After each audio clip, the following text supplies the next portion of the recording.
Leia com atenção o texto de Albert Camus. Não há vida sem diálogo. E na maior parte do mundo, o diálogo está sendo substituído pela polêmica. Cara, eu queria que você, ao observar o comentário da prova, fosse analisando comigo o que a banca quer. Eu vi tanto na prova de nível técnico quanto a prova de nível superior, tá? Uma busca pela nossa cidadania, né? Uma busca pelo nosso comportamento crítico. E a banca trabalha isso muito porque ela está baseada em argumentos. O tempo todo ela fala de argumentos aqui. E ela quer do candidato um posicionamento crítico também, sabe? Como cidadão. E aí é interessante, ela colocou primeiro, né, o aspecto de argumentação objetiva com base na racionalidade e uma argumentação subjetiva com base na emoção. Não significa que uma coisa esteja certa e outra errada, não é isso. Mas a depender do contexto, da adequação, não cabe o emotivo, cabe o racional. Não cabe às vezes o racional, cabe o emotivo e assim por diante, tá legal? E aqui ele fala sobre polêmicas, né? Sobre as polêmicas e tal. Então olha só. Não há vida sem diálogo. E na maior parte do mundo, o diálogo está sendo substituído pela polêmica. Nós estamos dentro disso, né, hoje em dia. É muita polêmica. Tudo que você coloca na internet é polemizado, né? O século XX é o século da polêmica e do insulto. Não basta a pessoa discordar, ela tem que insultar a outra, né? Às vezes a argumentação ela é toda forçada naquela ideia de coação, né? A gente vê muito isso nas redes sociais e tal. Ela se trava entre as nações e os indivíduos e ocupa o espaço que era anteriormente ocupado pelo diálogo de reflexão, de ideias, né? Em que um ouve o outro, ele aprende com o outro, ele contra-argumenta também. Aquilo que é divergente do pensamento dele tem a liberdade de confrontar, né? Numa relação amigável.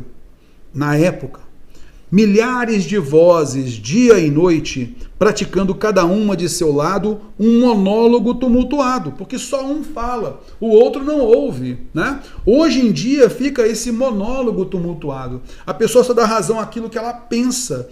E o confronto direto, o insulto, né? Essa polêmica. E com isso derramam sobre as pessoas uma torrente de palavras mistificadoras, ataques, defesas, exaltações. Não há vida sem persuasão. E a história moderna não conhece nada além da intimidação. Então é interessante você observar que no campo político, muitas vezes essas polêmicas no campo político, ideológico, a gente percebe muito isso, que é a argumentação pela intimidação. Isto é, essa argumentação pela intimidação é da seguinte forma.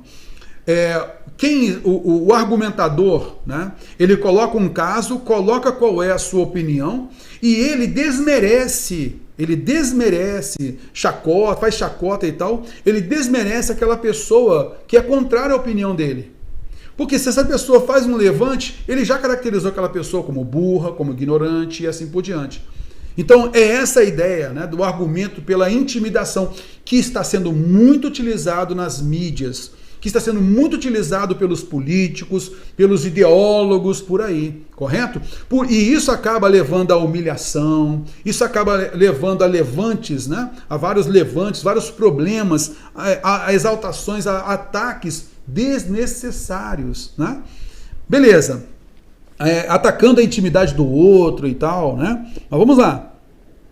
O texto abaixo que exemplifica o caso de intimidação do leitor cara, quando eu li essa questão, eu falei, caraca, eles vão colocar algum exemplo, algum fato, né, alguma coisa que aconteceu, então vários fatos, e pô, aqui está esse argumento de intimidação e tal, vai ser massa, vai ser...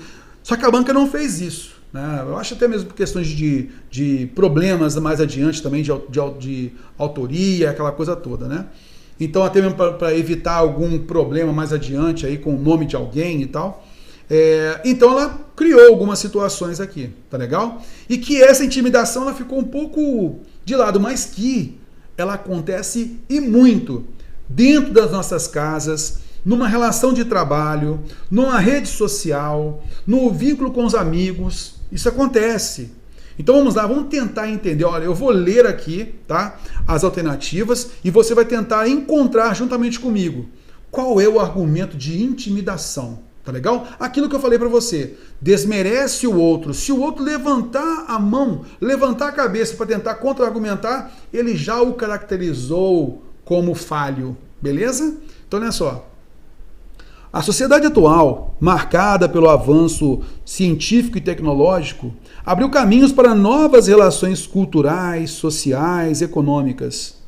Não sendo um mundo descolado de um contexto mais amplo, a escola não se constitui como um espaço inerte às tensões da sociedade. Exige-lhe mudanças nas formas de relações e interações, ao tratamento da informação e construção de conhecimentos que permitam a seus estudantes desvelar e participar ativamente na realidade. Então é uma busca, né, de maior participação e tal. Ela desconsidera o oponente? Não. O argumentador aqui desconsidera o oponente? Não. Né? Ok, o oponente aí entre aspas, né? Beleza, vamos à próxima, olha aqui. É papel do abrigo reintegrar crianças e adolescentes institucionalizados às suas famílias, além de atuar visando a transformação da realidade vivida pela maioria das famílias que recorrem aos seus serviços. Dessa forma, os abrigos, suas diretorias, seus técnicos e funcionários atuarão de forma construtiva nas diversas etapas da reintegração. Processo esse que sempre envolve a recuperação da autoestima, do valor e da dignidade da família. É altamente construtivo, positivista aí, né? Positivo, melhor dizendo.